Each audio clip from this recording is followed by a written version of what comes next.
The start of the upcoming school year is one of the most anticipated and controversial moments for the province.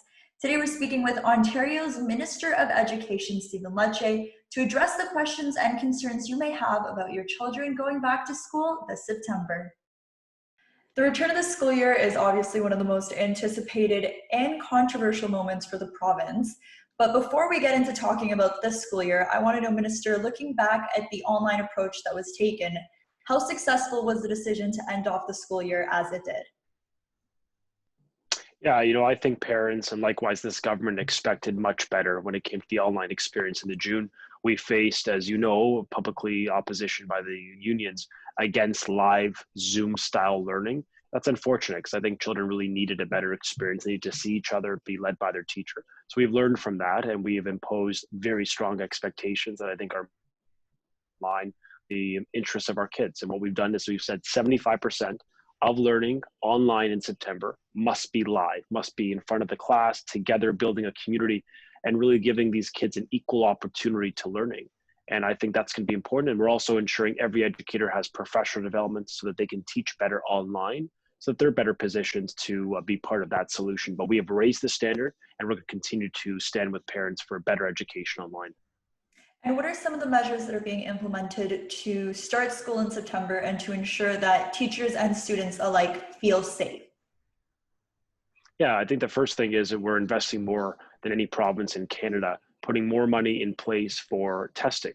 We have a strong testing protocol of surveillance testing of our students, high school students that are asymptomatic, not showing signs. We're still going to be doing aggressive testing across Ontario. The second is cleaning.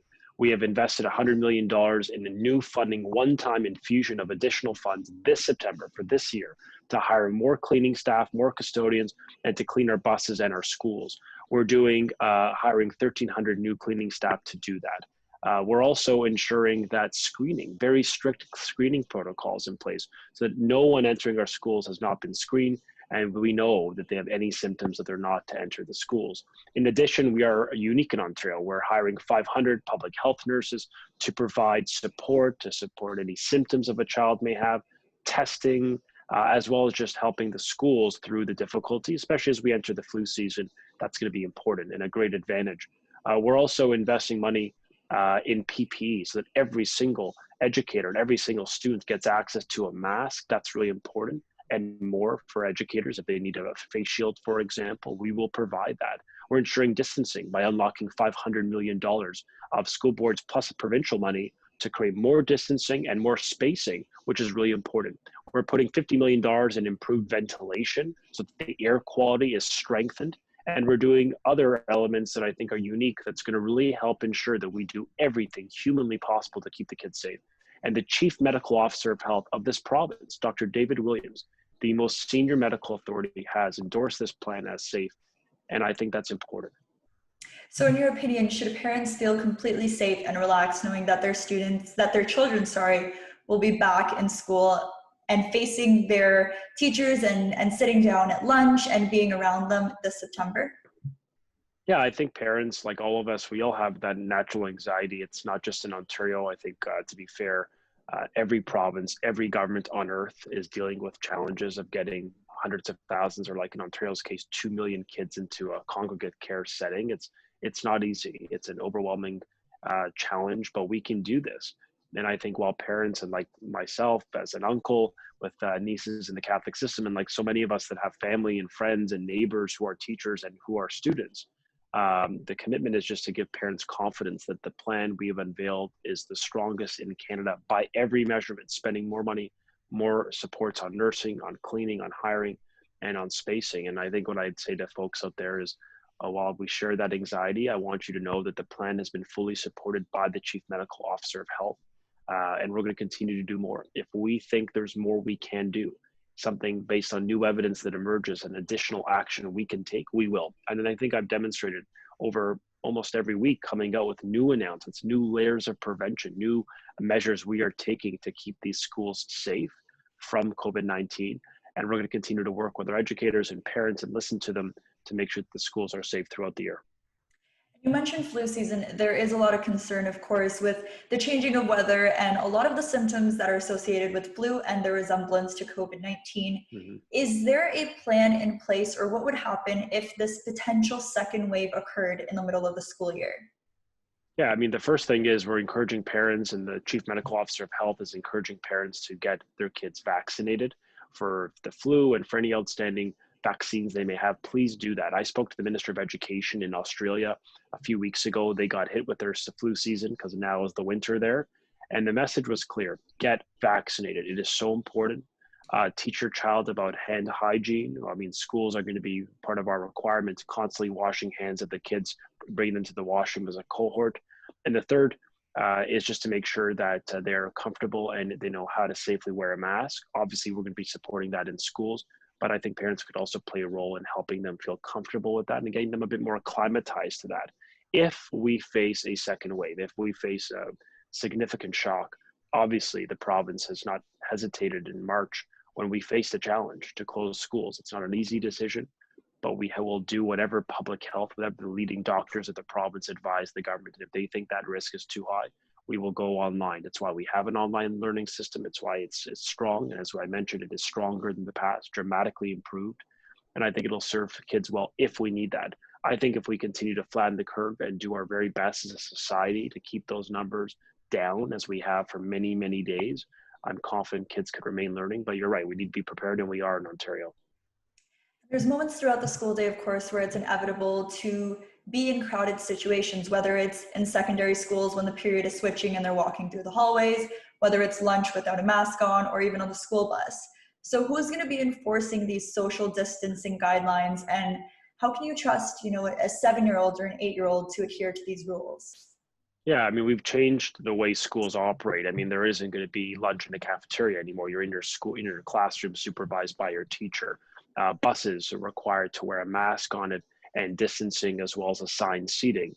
And likewise, all students grade 4 and up have to wear a mask in Ontario. We're the only province to mandate masking. Some have done masking in hallways, but we've just done it everywhere, knowing that it's what public health and what the leading medical experts have said is effective. We've also for lockers, for example, there won't be lockers in high school just because we don't want kids congregating in the halls, as you mentioned. We're trying to really limit the interaction of children by maintaining these cohorts, keeping them as a group together. They learn together, they play together, they eat together, and they leave. Really trying to minimize that contact in the halls, even for gym or for recess. We are going to have separated areas for children so that they're not playing together or really interacting to the extent that they can be socially distant. Otherwise, we want to keep these kids away. So there's going to be a presence, obviously, of educators and education staff who are going to be present to help enforce it. And it obviously want to encourage parents to talk to their children about the importance of respecting those health and safety rules, getting them comfortable with wearing a mask, getting them comfortable with hand hygiene, and letting them know that they have an important role to play as well, no matter their age, to keep safe. Obviously, for the younger children, it's going to require more adults to really step up and play that supportive role that they can for teachers and principals, and I know that they will. So keeping in mind all of the measures that are being put into place, and of course, the risk of going back to school in September, the unknown, what would you define as a successful return to school after that first month?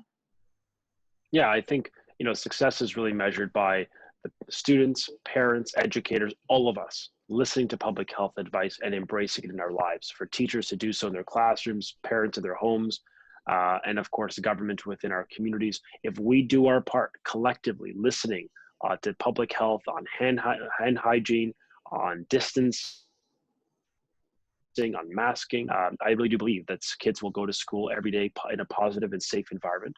And our obligation collectively is to continue to follow those rules and to embrace them in our lives. And if we do that, I think it will be successful, we'll be safe. We're going to face challenges. We're putting millions of children back into school. It's obviously a challenge for every government in the world that have done it so far. But I'm confident that by working together and staying focused on the evidence, listening to the science and the doctors, we'll do it safely. Of course, when you face an issue of this magnitude and when you are dealing with millions of people's children, there is going to be criticism and there is going to be a lot of questions being asked. So I'm wondering, Minister, Why do you think that some people in the province believe that this isn't enough to keep their children safe? Yeah, look, I know that teacher unions have made it known. They've asked for ventilation. We've provided that. They've asked for masking. We've done that. They've asked for free PPE. We've done that. They asked for more money for distancing. We've done that. They didn't ask for nurses, although it is important we do it. They support that broadly, and we've done virtually everything they've asked. So, I know that they're going to do what they do, which is often try to relitigate issues of the past. I just think it's not particularly constructive. What I hope is we could just work together in this environment. And so I think that they have really communicated a bit of those concerns out there. When I talk to parents, I think overwhelmingly what they like is that our plan is listening to the doctors. It's been supported by the medical community. It's been fully endorsed by the chief medical officer. And we've listened to organizations and institutions like Sick Kids. So I can't speak to why some individuals have raised the concern. I respect their opinion. We're listening and we are acting, and we're going to continue to add more layers of prevention because, as I say, when you benchmark Ontario's plan against any province, we are ahead of the curve in every measurement. And I'm proud of that. But I also recognize that there's more we can do. So I think what I need everyone to do is be part of the solution and to be willing to sacrifice a bit. Parents have been working through the pandemic. It's been tough on them. I think of the young people working in the Walmarts. Just everyone's sacrificing. And when we ask our teacher unions to play a role as well, it's important that they step up and do so. So, I am optimistic we can get through it. We just need everyone to be constructive and willing to work together and not to, really try to bring up those divisive issues of the past. I'm not interested in that. I think parents just want us to work together and get it done. Thank you, Minister, for your time. Thank you.